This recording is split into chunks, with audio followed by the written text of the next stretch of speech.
মাছ কিনতে আসলাম ভেসালে, দেখি কি মাছ পাওয়া যায়। এই মনোয়ার ভাইয়ের ভেসালের জালে মাঝে মধ্যেই আমি গ্রামে এসে একদম ফ্রেশ দেশীয় মাছ কেনার চেষ্টা করি। তো আজকে চলার পথেই এই মনোয়ার ভাইয়ের সাথে দেখা হয়ে গেল, দেখি কি মাছ পাওয়া যায়।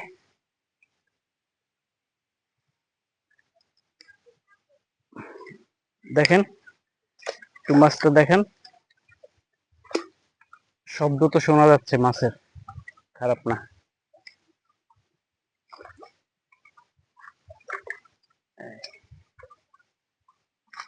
কই মাছ দেখা যাচ্ছে, বরিশালের বিখ্যাত চ্যাং মাছ। এবং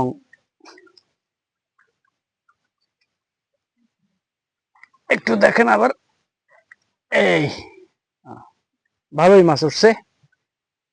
আচ্ছা ঠিক আছে, উনি মাছটা ওনার পাত্রে রাখুক।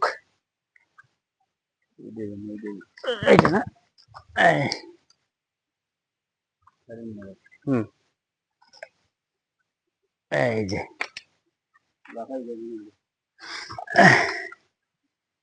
কই মাছ আছে, একদম দেশীয় কই, কোনো চাষের না,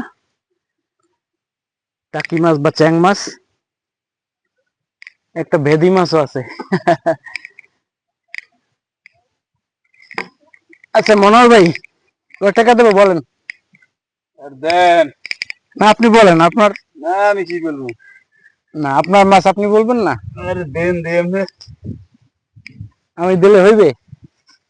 আচ্ছা ঠিক আছে, উনি দাম চাচ্ছে না, আমি যে দাম দেব উনি সেটাই নিতে রাজি আছে, এবং খুব ভালো মনের পরিচয় দিছে আজকে। কারণ সাধারণত মাছ যারা উনি বিক্রি করতে চায় না, আমার জোরাজুরিতে রিকোয়েস্ট উনি বিক্রি করলো। আচ্ছা ঠিক আছে, থ্যাংক ইউ, আল্লাহ হাফেজ।